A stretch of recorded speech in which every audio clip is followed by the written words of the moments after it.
Leadership is not just about telling people what to do. It's about showing them how to do it. Leading by example is a powerful way to inspire and motivate others to reach their full potential. When we lead by example, we set the standard for excellence. We demonstrate the behaviors, attitudes, and values that we expect from others. This creates a culture of accountability and inspires others to follow our lead. As leaders, it's important to remember that our actions speak louder than words. If we want our team to be collaborative, hardworking, and innovative, we must model those behaviors ourselves. By doing so, we can build trust, foster respect, and create a high-performance culture. So let's commit to leading by example and being the change we want to see in our organizations. Together, we can achieve great things. Lead by example, leadership, inspiration, motivation, excellence.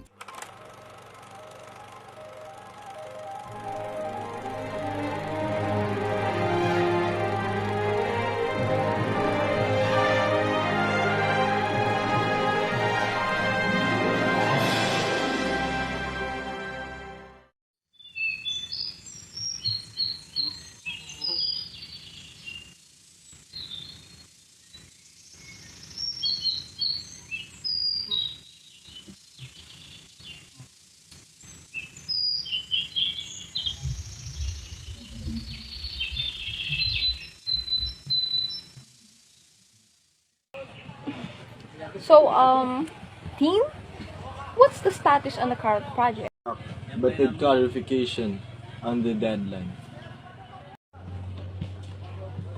Whatever you decide is fine with me. I'm struggling with design concept. You are the expert, Maya. Do what you think is best. I need guidance on the sales strategy. Use your discretion, Jack.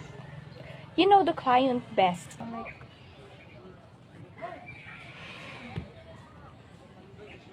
Are we sure about the deadline? Like I said, whatever you decide.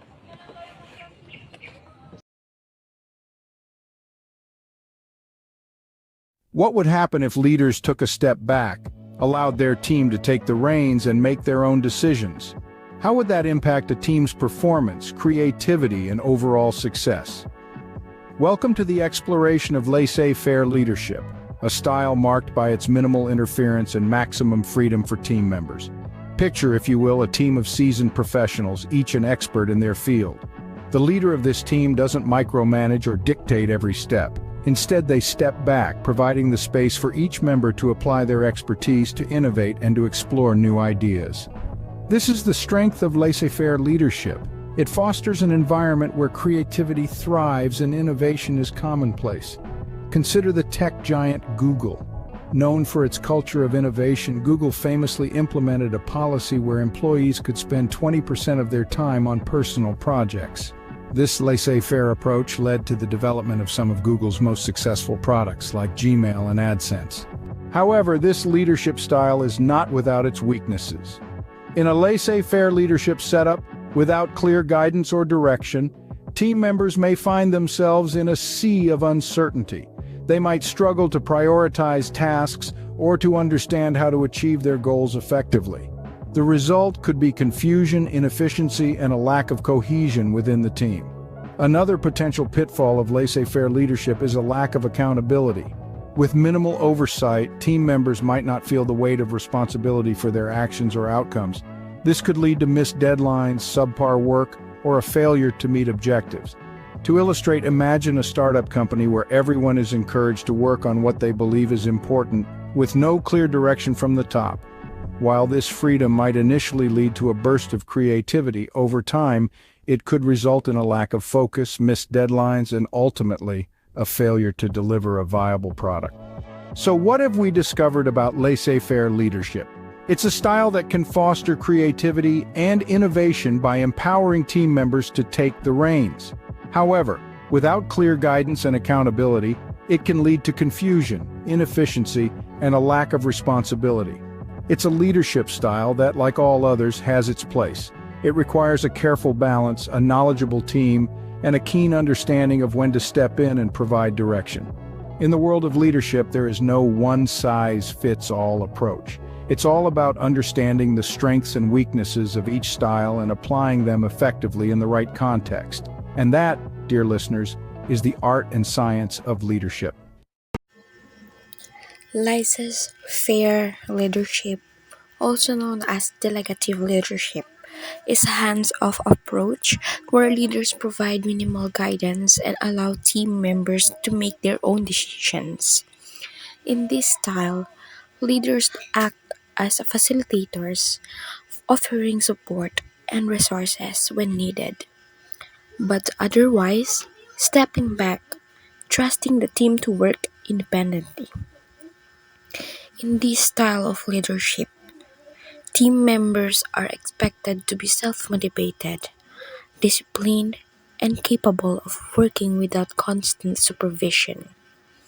This style can be highly effective in environments where team members are skilled, experienced, and confident in their roles.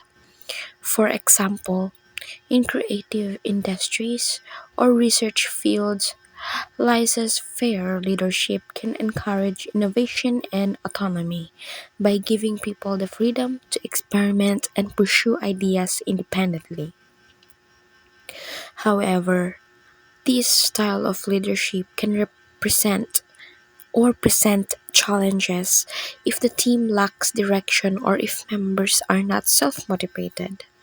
In such cases, the lack of structure may lead to confusion, missed deadlines, and an all over lack of productivity. Leaders using this style should carefully assess the needs and capabilities of their team to ensure it aligns well with the hands-off approach. Overall, laissez-faire leadership is best suited to teams with strong expertise, self-motivation, and a desire for autonomy, where creativity and innovation are key to success. Leaders exercise their authority in a variety of different ways. The way that leaders choose to show their power and authority is described as a leadership style. Leadership styles relate to the way that a leader behaves and the way that the functions of leadership are carried out. First up, there is democratic leadership. This is a type of leadership style in which members of the group are involved in the decision-making process. An example of this is allowing employees to vote on decisions that are being made. There are many advantages of democratic leadership, such as employees being better prepared for a promotion, because they have already had to make harder decisions. As well as this, employees are more able to accept changes within the organization, as they are aware of why changes are being made, due to being involved in the decision-making process. Some of the disadvantages of democratic leadership include issues like the time it may take for a decision to be made, or that a strong leader is often needed to lead a discussion between staff members, so that there is clear communication of ideas. Next up is autocratic leadership, also known as authoritarian leadership, which is a leadership style where one person has control over all decisions and where there is little input from group members.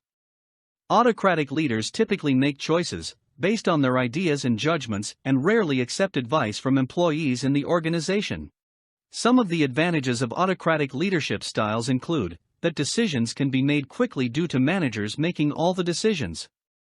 As well as this, employees have clear instructions on what needs to be done and the requirements needed, which can improve efficiency within the business. Some of the disadvantages of autocratic leadership include issues such as employees' creativity and ideas being ignored. As well as this, employees may start to feel demotivated because they are not getting to share their ideas or take on any responsibility. Lastly, there is laissez-faire leadership, also known as delegative leadership, is a type of leadership style in which leaders are hands-off and allow group members to make the decisions.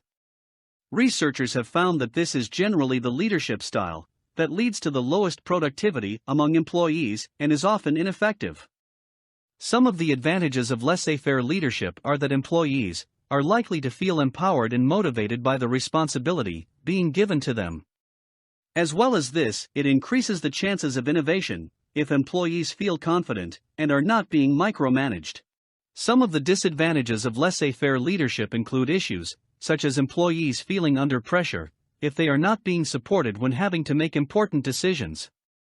This often leads to employees feeling demotivated and stressed. As well as this, it may not be clear who is responsible, which could lead to a decision not being made. You might ask, which leadership style is the most effective?